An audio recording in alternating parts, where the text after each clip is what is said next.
teman-teman, hari ini kita kembali belajar di rumah untuk menghindari penyebaran COVID-19. Kali ini kita belajar dengan menyimak sebuah tayangan tentang pesona di balik eceng gondok.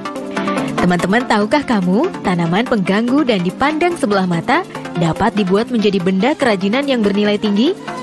Mari kita simak tayangan berikut agar pengetahuanmu tentang kerajinan dari bahan alam semakin banyak. Teman-teman, dari tayangan hari ini, kalian akan dapat mengembangkan kompetensi berikut.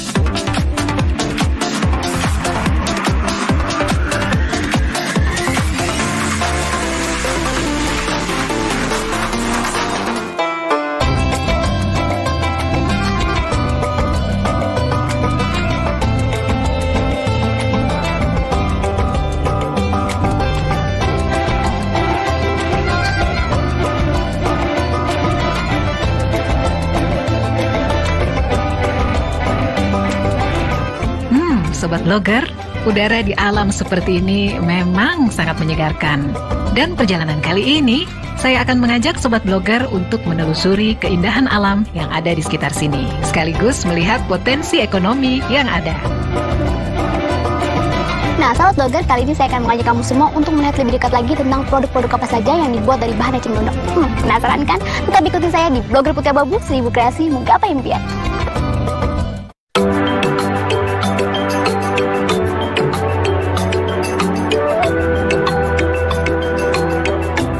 Wah, sangat menyenangkan menyusuri Danau Seguling dengan perahu dayung. Ternyata di danau ini banyak tumbuh tanaman eceng gondok yang dikenal sebagai gulma atau tanaman pengganggu. Tapi Sobat Blogger, meskipun eceng gondok dianggap sebagai tanaman pengganggu, ternyata kalau kita amati, gulma pun memiliki banyak manfaat, termasuk memiliki nilai ekonomi yang tinggi. Tentunya dengan cara mendaya gunakan eceng gondok menjadi barang-barang yang sangat bermanfaat. Untuk mendaya gunakan eceng gondok menjadi barang kerajinan, tentunya membutuhkan tenaga kerja loh Sobat Blogger.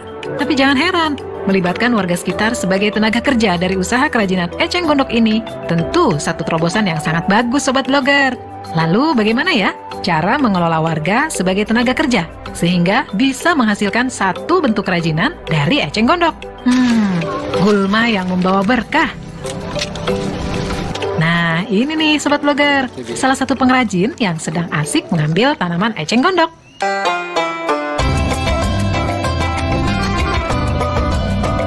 Selamat siang Bapak, perkenalkan saya Devi dari Blogger Putih Abu-Abu. Bapak ini sedang apa ya? Ini lagi ngambil eceng gondok, Bu. Oh, eceng gondok. Buat apa sih? Ini bisa dibikin kerajinan.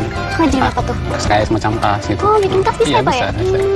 Kok ini daun-daunnya dipotongin Pak? Iya, dipotongin karena kan yang kita butuhkan yang ininya. Ini Bapak yang punya ya? Iya, jadi ini kita memberdayakan masyarakat di sini. Kebetulan ini eceng gondok tuh banyak sekali di sini. Banyak sekali ya? Iya. Jadi kita manfaatkan. Iya Pak ya. Bapak, apa sih inspirasi Bapak sehingga membuka usaha ini? Oh, ya ini kan tadi bahwa eceng gondok ini jadi gulma yang sangat mengganggu bagi Waduk Saguling. Ini gulma eceng gondok ini luasnya 7 hektar di Waduk Saguling ini. Ini kalau misalnya kita dibiarkan begitu saja, ini dikhawatirkan mengganggu ke turbin PLTA Waduk Saguling. Nah, kita berpikir bagaimana ini di satu sisi lingkungan bisa lestari, artinya bisa gulma eceng gondok itu bisa berkurang, tapi di sisi lain masyarakat bisa berdaya, masyarakat yang di sekitar ini. Nah, akhirnya kita coba merintis untuk mengembangkan usaha kerajinan eceng gondok. Jadi berbagai macam tas gitu. Wah, Sobat Blogger, ternyata sangat mudah untuk memulai usaha eceng gondok ini. Di samping bahan bakunya sangat mudah didapat, peluang pasarnya pun sangat menjanjikan. Masih sangat jarang loh Sobat Blogger, pengrajin anyaman eceng gondok di pelosok negeri ini. Dan dengan sedikit inovasi desain, pasar kalangan modern pun banyak yang memajangnya. Dan pastinya konsumen makin tertarik untuk membelinya. Bahkan pasar internasional pun banyak loh yang memesannya. Wah, sangat menjanjikan ya. Nah Bapak, bagaimana sih pola pemberian upah pada para pekerjanya? Ya, ini kan asalnya tidak berharga, terus kita olah menjadi kerajinan. Nah, kita jual, itu kan menghasilkan keuntungan laba usaha ya. Nah, laba usaha itu kita untuk dibayar upah. Sistem upah di sini ada sistemnya harian. Aduh, saya udah nggak sabar lagi nih Pak, ingin melihat langsung proses pembuatannya. Oh, boleh kita lihat ke sana, Bu. Gini, sekarang kita ambil dulu eceng gondoknya. Boleh kita ambil eceng gondoknya.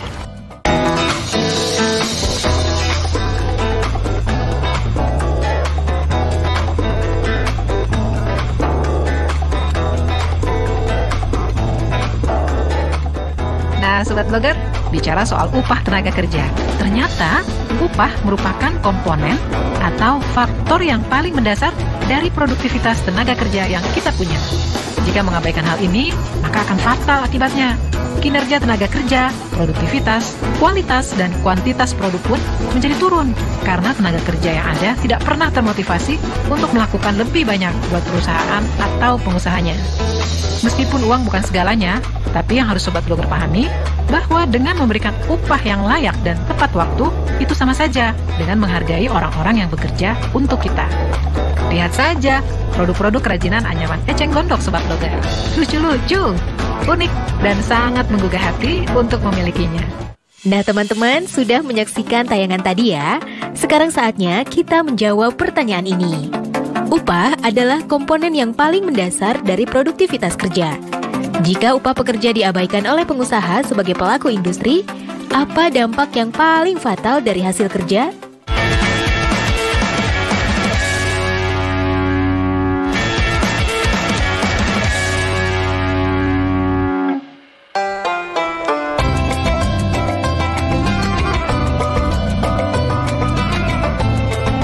Nah, sekarang kita akan melihat bagaimana cara membuat kerajinan anyaman eceng gondok ini.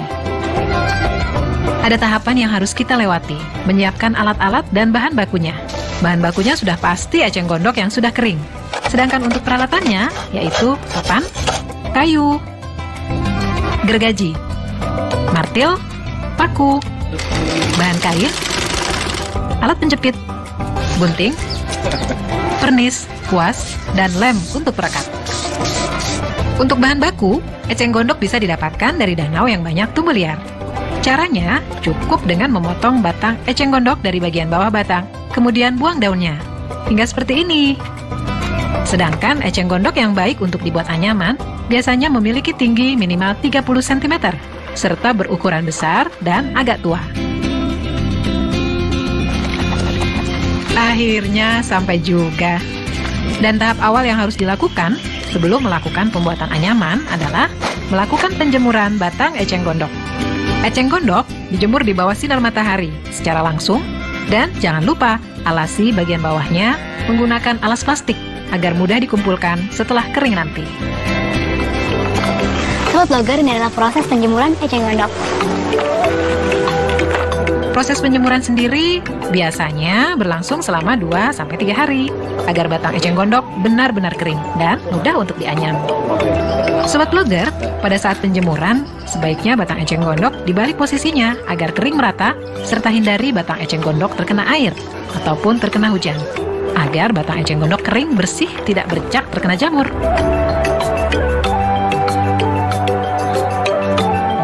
Ini nih Sobat Blogger, batang eceng gondok yang telah kering.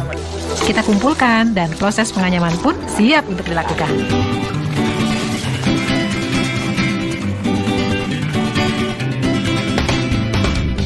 Oh, ini tempat proses pembuatannya? Di sini tempat proses pembuatannya. Ini ibunya pekerjanya yang lagi mengerjakan. Ini taruh sini ya Pak? Ya, taruh situ aja. Sobat Blogger, ini adalah tempat pengrajin membuat anyaman tas eceng gondok. Dan biasanya, para pekerja di sini melakukannya secara sambilan untuk mengisi waktu kosong. Nah teman-teman, sudah menyaksikan tayangan tadi ya? Sekarang saatnya kita menjawab pertanyaan ini. Tuliskan tahap awal eceng gondok untuk dapat menjadi bahan baku kerajinan.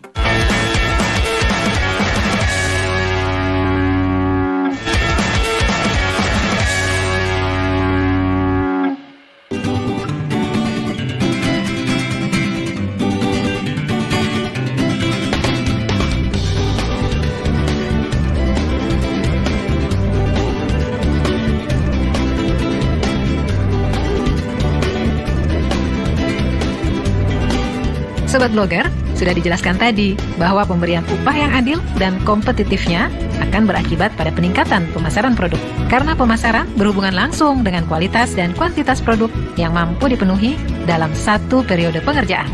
Dengan upah yang layak dan manusiawi, para tenaga kerja yang merupakan aset sebuah usaha akan bersemangat untuk dapat memenuhi permintaan pasar.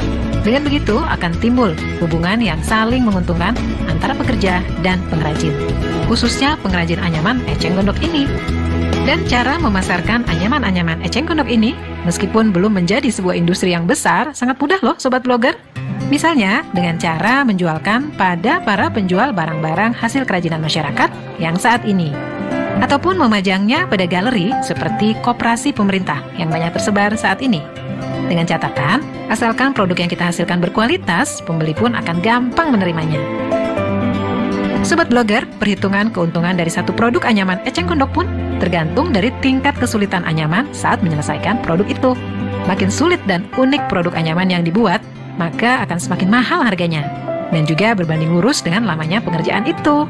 Wah, keuntungan yang cukup lumayan Sobat Blogger. Dengan modal produksi yang murah, tas eceng gondok ini dapat meraup keuntungan sekitar 200% dari biaya produksinya. Wah, sangat menguntungkan ya Sobat Blogger. Peluang usaha kerajinan anyaman eceng gondok ini pun masih terbuka lebar dan menjanjikan. Asal dikerjakan dengan sungguh-sungguh, kerja keras, dan terus mengembangkan bentuk produk anyaman eceng gondok yang dibuat agar tidak monoton dan itu-itu saja. Mungkin ini bisa menjadi referensi bagi Sobat Blogger yang ingin mengembangkan sebuah usaha mandiri. Sambil berusaha juga sambil ikut melestarikan dan menjaga keseimbangan alam. Keren bukan Sobat Blogger?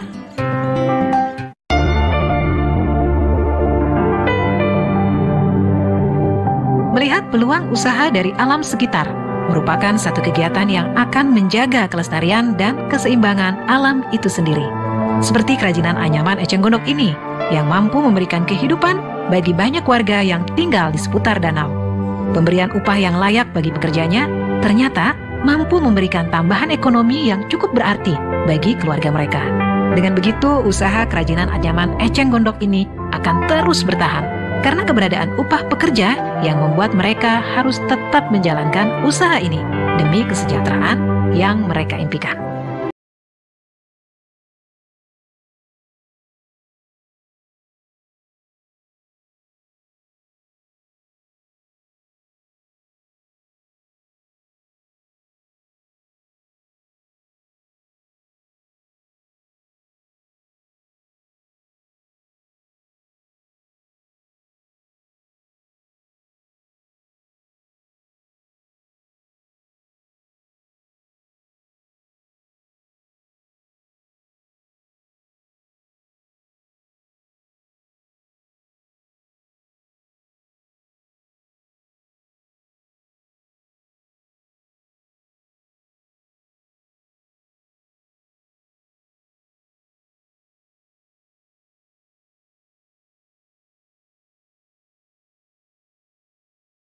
Menjadikan program belajar dari rumah di TVRI lebih baik dan menyenangkan untuk kamu.